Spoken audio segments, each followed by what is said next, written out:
Hi, this is Ross Whitaker with your 10-minute iPhone review I promised you a couple of days ago. My first part of YouTube, I basically explained that I would be explaining to you some of the features of this phone. The main features, I don't have all the time in the world to explain the little things and details that you probably already know. So I'm going to stick with the main features right now. My time is limited because I can only upload a certain time of video to YouTube through my iPhone. The biggest thing I've been hearing about the internet is all the competitions between the iPhone 4, Droid Incredible, Droid X, Droid 2, all the new droids.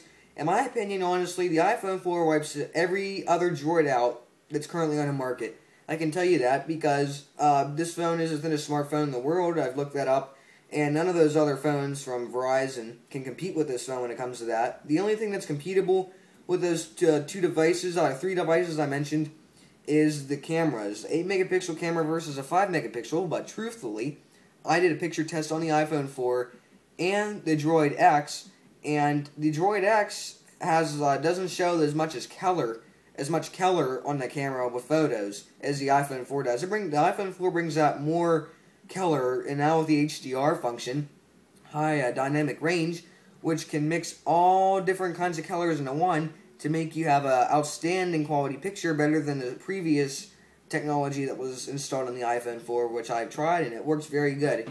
The Verizon Droid Incredible does not offer that feature, and therefore does not look as good with pictures. The next thing everyone has been asking for has been the display on this phone. It's 3.5 inches, same as previous iPhone models. It is a Retina display, which is a new technology Apple invented with this phone particularly. 326 pixels per inch and 960 by 640 screen resolution. So your web pages will be very, very clear if you ever go on there. When I go on the internet, take pictures, videos, any of those things right there, you have outstanding quality when it comes to anything that has to do with looking at the screen. And I can turn up my iPhone 4 right now.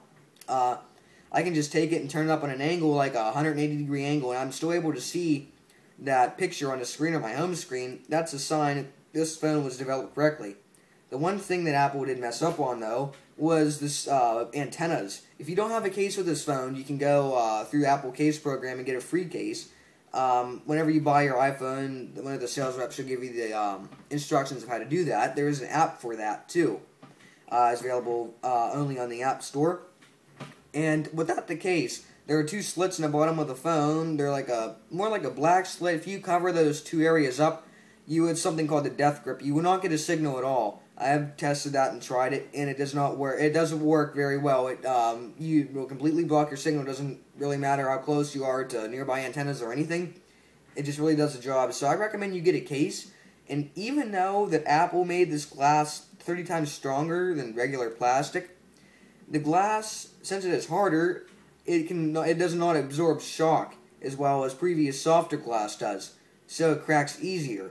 So if I were you, I'd recommend getting a case and a screen protector. An OtterBox, it makes the phone extremely bulky. I never bought that. I have a regular case from the iPhone 4 case program that was free.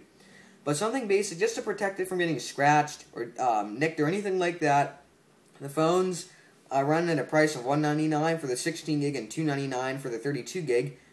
Without an upgrade, you're going to be paying $599 for the 16 gig and $699 for the 32 gig.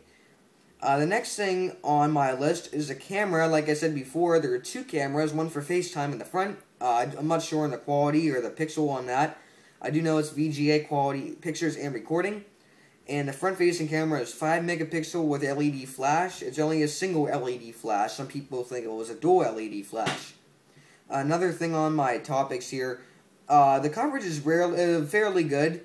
I can go outside anywhere, and my Wi-Fi connects perfectly that I'm using in here, and right now I can go from here at least 35 feet or 45 feet away from my router, and I still get a good signal. So the Wi-Fi is pretty decent on this phone. It would be nice if it had a little more coverage, maybe. It would be kind of nice too as well. And as I said before, in this phone, it's a completely incredible phone. If you're looking for a phone that's small in size, portable, and very thin as long as battery efficient, you're looking at the iPhone 4 as your basic choice. And the last thing is the Apple A4 processor, which is 1 gigahertz, and it makes you snap through web pages like it's nothing, basically. And I'm Russ Whitaker. This is all the time I have right now, so please come back again later, and I will have another review.